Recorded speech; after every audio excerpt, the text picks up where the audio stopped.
Video में हम fundamental XML classes के बारे में बात करेंगे। जैसा कि आप जानते हैं कि जो एक्सएमएल है वो एक तरीके की मार्कअप लैंग्वेज है जिसका फुल फॉर्म होता है extensible markup language. Extensible markup language जो है वो एचटीएमएल से थोड़ी सी एडवांस है। जैसा कि आप एचटीएमएल में यूज करते थे टैग्स, वो टैग जो पहले से बने हुए हैं, बट आपने क्या कभी उसमें कोई टैग बनाया? नहीं, ऑफ कोर्स नहीं। तो इस कमियों को खत्म करने के लिए हम क्या लेकर आए? एक्सएमएल। एक्सएमएल एक ऐसी लैंग्वेज है, ऐसी मार्कअप लैंग्वेज है जो हमें हमारे खुद के टैग बनाने की फैसिलिटी देती है। जहां आपको जो टैग चाहिए आप क्या कर सकते हो? उस टैग को क्रिएट कर सकते हो। तो अब यदि हम एक्सएमएल में टैग बनाना जानते हैं तो हमें इसके बारे में और जानकारी लेनी होगी, हमें इसके क्लासेस के बारे में जानकारी लेनी होगी। तो फंडामेंटल एक्सएमएल क्लासेस, जैसा कि आप जानते हैं एक्सएमएल जो है खुद के टैग बनाने की फैसिलिटी देता है, उसी प्रकार ये हमें खुद की क्लासेस बनाने की फैसिलिटी भी देता है, जिसमें यूजर एक्सएमएल फाइल के अंदर अपनी आवश्यकता, अपनी इच्छा के अनुसार जितनी चाहे उतनी क्लासेस तैयार कर सकता है। तो एक्सएमएल क्लासेस क्या होती है? एक्सएमएल क्लासेस वो होती है जो यूजर अपने प्रोग्राम में, अपने प्रोजेक्ट में खुद से बनाए, तो वो कहलाती है फंडामेंटल एक्सएमएल क्लासेस। तो फंडामेंटल एक्सएमएल क्लासेस मतलब एक्सएमएल क्लासेस के बारे में कुछ फंडामेंटल जानकारी, तो वो जानकारी मैं आपको बता देती हूँ। जो एक्सएमएल क्लासेस होती हैं, यदि हम कोई क्लास बना रहे हैं तो हमें उसके लिए कुछ रूल्स को फॉलो करना बहुत ज्यादा जरूरी होता है। जो पहला रूल होता है इसमें कि जो भी आपने क्लास बनाई है उसके नाम का पहला लेटर हमेशा कैपिटल लेटर होना चाहिए। यदि आप समझ लीजिए आपने बनाई क्लास नेम, तो आपके पास नेम का एन जो है वो कैपिटल होना चाहिए। यदि आपने कोई क्लास बनाई है नेम नाम से, तो नेम का जो लेटर, फर्स्ट लेटर होना चाहिए वो हमेशा कैपिटल होना चाहिए। और साथ में ये जो आपने नेम नाम की जो क्लास बनाई है उसे जब आपने ओपन किया है तो आपको उसे क्लोज करना भी बहुत ज्यादा जरूरी है। बिना क्लोज किए हम आगे नहीं बढ़ सकते हैं। यदि हम आगे बढ़ते हैं तो वो जो हमारी एक्सएमएल फाइल है वो वैलिड नहीं होगी। तो यदि जब हम हमारे एक्सएमएल फाइल में खुद की कुछ क्लासेस बना पा रहे हैं तो जाहिर सी बात है इसमें कुछ पहले से बनी हुई क्लासेस भी होंगी जिनका हम यूज करते हैं हमारे एक्सएमएल फाइल को रन करने के लिए या फिर राइट करने के लिए। तो उन्हीं कुछ क्लासेस के बारे में अभी अपन बात करते हैं। तो एक क्लास होती है एक्सएमएल रीडर। एक्सएमएल रीडर मतलब एक्सएमएल टेक्स्ट रीडर, नाम से ही समझ में आ रहा है एक्सएमएल फाइल के अंदर रखे गए डेटा को क्या करना? रीड करना। तो चलिए इसके बारे में बात करते हैं। XML reader is the most used to read low level stream. XML text reader provide forward only read only access to a stream of XML data. XML reader क्या करता है? XML फाइल के अंदर रखे गए डेटा को read करने में हेल्प करता है। XML रीडर का एक ही काम होता है, ये एक तरीके की क्लास होती है और इसका एक ही तरह का काम होता है। वो क्या काम होता है? हमने हमारे प्रोजेक्ट में जो भी XML फाइल ली है उसमें रखे गए डेटा, XML डेटा को रीड करना इसका काम होता है। ये क्या करती है? बहुत ही लो लेवल स्ट्रीम पर डेटा को आसानी से रीड कर पाती है और हमें एक्सेस करके दिखा पाती है। तो अब हम दूसरी क्लास के बारे में बात करते हैं, which is XML text writer. नाम से ही समझ में आ रहा है, राइट मतलब लिखना या फिर लिखी हुई चीज को जनरेट करना। तो ये काम कौन करता है? XML टेक्स्ट राइटर करता है। तो चलिए इसके बारे में मैं आपको थोड़ा सा बता देती हूँ। XML text writer represent a writer that provide fast and non catch forward only way of generating stream और फाइल्स कंटेनिंग XML डेटा। यदि सिंपल सी लैंग्वेज में बोला जाए तो XML जो है, XML टेक्स्ट राइटर जो है वो क्या करता है? रिप्रेजेंट करता है एक राइटर को दैट प्रोवाइड, जो हमें क्या देता है? A fast non catch forward only way of generating stream और फाइल कंटेनिंग XML डेटा। उन फाइल्स को जनरेट करना जिनके अंदर XML डेटा रखा गया है। राइटर का एक ही काम होता है, जो भी हमने XML फाइल के अंदर डेटा रखा गया है उन फाइल्स को जनरेट करना और जनरेट करके उनको एक मेमोरी में एक जगह देना।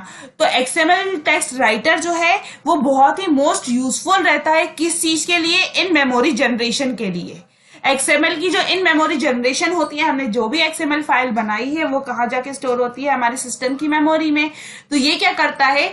उस मेमोरी में जाकर इस टेक्स्ट राइटर क्या करता है? उस फाइल को एक स्पेस एलोकेट करता है। तो XML टेक्स्ट राइटर क्या करता है? XML फाइल के अंदर रखी गई डेटा को जनरेट करने में हमारी हेल्प करता है। तो ये कहलाती है एक्सएमएल क्लासेस। इसके बाद जब हम एक्सएमएल का डेटा बना ही रहे हैं, एक्सएमएल फाइल बना ही रहे हैं, तो हमें ये भी मालूम होना चाहिए क्या हमारे द्वारा बनाई गई एक्सएमएल फाइल वैलिड है भी या नहीं। तो इसके लिए हमारे पास आते हैं एक्सएमएल वैलिडेशंस, मतलब एक्सएमएल की जो हमने फाइल बनाई है वो एक्सएमएल के as per rules, according to the rules है या नहीं। तो ये बात भी हमारे लिए बहुत ज्यादा मायने रखती है, क्योंकि हमने यदि कोई फाइल बनाई और वो उसके रूल्स के अकॉर्डिंग फॉलो ही नहीं हुई तो ऑफकोर्स हमारी फाइल में रखे गए डेटा वो कभी भी रन नहीं हो पाएगा। तो वैलिडेशन क्या होती है? एक प्रोसेस होती है जिसके द्वारा हम एक्सएमएल डॉक्यूमेंट को वैलिड बता पाते हैं कि वो जो हमारी जो एक्सएमएल फाइल है वो पूरी तरह वैलिड है या नहीं। यदि सिंपल सी लैंग्वेज में बोला जाए तो एक्सएमएल वैलिडेशन जो है वो एक तरीके की प्रोसेस है, प्रक्रिया है, जिसके द्वारा हम क्या चेक करते हैं? हम ये चेक करते हैं जो हमारा एक्सएमएल डॉक्यूमेंट है, एक्सएमएल में लिखा गया डॉक्यूमेंट है, वो पूरी तरीके से सही है या नहीं। हम ये कंफर्म करते हैं जो एक्सएमएल में लिखा गया डॉक्यूमेंट है वो वैलिड है या नहीं, और साथ में हम एक्सएमएल में लिखे गए डेटा को एग्जामाइन करते हैं और ये इंश्योर करते हैं कि वो जो एक्सएमएल हमें स्ट्रक्चर प्रोवाइड करता है उस स्ट्रक्चर के अकॉर्डिंग है या नहीं। क्योंकि हमारा जो एक्सएमएल डॉक्यूमेंट है वो एक्सएमएल के जो रूल्स एंड रेगुलेशंस दिए गए हैं किसके अंदर? डॉक्यूमेंट टाइप डिक्लेरेशन के अंदर और स्कीमा के अंदर जो भी रूल्स एंड रेगुलेशंस दिए गए हैं उन रूल्स एंड रेगुलेशंस को फॉलो करके बनाया गया है या नहीं। तो ये मोस्ट इंपॉर्टेंट पार्ट होता है किसका? एक्सएमएल का, कि यदि हमने कोई एक्सएमएल फाइल बनाई है तो वो पूरी तरीके से एक्सएमएल के रूल्स के अकॉर्डिंग वैलिड है या नहीं। तो ये किस तरीके से पता चलता है? ये इस तरीके से पता चलता है जो रूल्स होते हैं किस किस में, DTD डॉक्यूमेंट टाइप डिक्लेरेशन और स्कीमा के अंदर जो रूल्स दिए गए हैं उन्हें हमें पढ़ना बहुत ज्यादा जरूरी है। क्योंकि यदि हम कोई एक्सएमएल फाइल बना रहे हैं और वो DTD और जो स्कीमा है उसके रूल्स के अकॉर्डिंग नहीं है तो ऑफकोर्स हमारी फाइल वैलिड होगी या नहीं। तो एक्सएमएल वैलिडेशन क्या करता है? एक्सएमएल वैलिडेशन चेक करता है कि हमारे द्वारा जो बनाई गई एक्सएमएल फाइल है, जो डेटा हमने एक्सएमएल फाइल के अंदर स्टोर करके रखा है वो पूरी तरीके से वैलिड है या नहीं।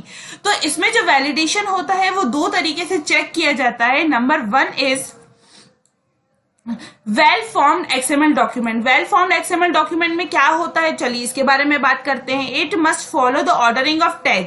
ये क्या चेक करता है? टैग्स का ऑर्डर। की कहने का मतलब ये है कि जो टैग है, इनर टैग, जैसे कि एग्जांपल में अगर मैं बोलूं तो inner tag must be closed before the closing of outer tag. जो इनर टैग है वो आउटर टैग के क्लोज होने से पहले क्लोज हो जाना चाहिए। कभी भी हम जो इनर टैग हमने ओपन करा है वो आउटर टैग के क्लोज होने के बाद क्लोज नहीं होना चाहिए। तो एक वेल फॉर्म्ड एक्सएमएल डॉक्यूमेंट सबसे पहले क्या चेक करते हैं ये लोग? ये क्या चेक होता है इसमें ये चेकिंग होती है कि हमने जो टैग ओपन किया है वो सही जगह पे क्लोज है या नहीं। Each of its opening tag have the closing tag, it must be self ending tag. इसका मतलब ये होता है कि यदि जो हमने टैग ओपन किया है क्या वही टैग क्लोज है भी या नहीं, क्योंकि उसका क्लोज होना भी बहुत ज्यादा जरूरी है। इसके बाद वैलिड एक्सएमएल डॉक्यूमेंट इसके अकॉर्डिंग क्या चेक किया जाता है? इसके अकॉर्डिंग ये चेक किया जाता है, एक सेकेंड, वैलिड एक्सएमएल इसमें ये चेक किया जाता है if an XML document is well formed and has an associated document type declaration then it is said to be valid XML document. इसमें ये चेक किया जाता है हमने जो डॉक्यूमेंट बनाया है वो पूरी तरीके से वेल फॉर्म्ड है या नहीं, और ये जो डॉक्यूमेंट हमने बनाया है वो तभी वैलिड कहा जाएगा जब DTD डॉक्यूमेंट टाइप डिक्लेरेशन के द्वारा इसे पूरी तरीके से कंप्लीट माना जाएगा, तभी वो हमारा डॉक्यूमेंट वैलिड कहलाता है। यदि हमने जो रूल्स दिए गए हैं डॉक्यूमेंट टाइप डिक्लेरेशन के अंदर उन रूल्स को फॉलो नहीं किया है तो ऑफकोर्स हमारा जो डॉक्यूमेंट है एक्सएमएल डॉक्यूमेंट वो वैलिड नहीं होगा। तो ये कहलाते हैं कुछ रूल्स जिसके द्वारा हम क्या करते हैं, हमारे एक्सएमएल डॉक्यूमेंट को वैलिड बनाते हैं। क्योंकि एक्सएमएल डॉक्यूमेंट यदि हमने बनाया है तो उसके वैलिड होना भी बहुत ज्यादा जरूरी होता है। तो चलिए अब जो नेक्स्ट लास्ट टॉपिक है हमारा जिसके बारे में अपन बात करने वाले हैं, एक्सएमएल डेटा डॉक्यूमेंट। मतलब एक्सएमएल डेटा डॉक्यूमेंट ऐसा डॉक्यूमेंट जिसके अंदर हमने एक्सएमएल डेटा को स्टोर करके रखा हो।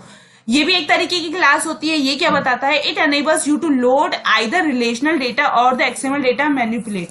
ये क्या करता है, ये डेटा को लोड करता है। कौन से डेटा को लोड करता है, चाहे फिर वो नॉर्मल एक्सएमएल डेटा हो या फिर वो रिलेशनल डेटा हो, ये क्या करता है, एक्सएमएल डॉक्यूमेंट को लोड करता है, एक्सएमएल डॉक्यूमेंट में डेटा को लोड करता है। फिर चाहे वो डेटा रिलेशनल हो, मतलब रिलेशनशिप क्रिएट किया हुआ हो, या फिर वो नॉर्मल एक्सएमएल डेटा हो, और साथ में क्या करता है, manipulate the data using the world wide consume. ये क्या करता है, मैन्युपुलेट करता है। ये क्या करता है, मैन्युपुलेट करता है डेटा को, मतलब चेंजेस प्रोवाइड करता है किसके अकॉर्डिंग, किसका यूज करके, W3C का, वर्ल्ड वाइड कंसोर्टियम का यूज करके क्या करता है, डेटा रखे गए डेटा को मैन्युपुलेट करता है। डॉक्यूमेंट ऑब्जेक्ट मॉडल, और किसके अकॉर्डिंग करता है, डॉक्यूमेंट ऑब्जेक्ट मॉडल के DOM के अकॉर्डिंग।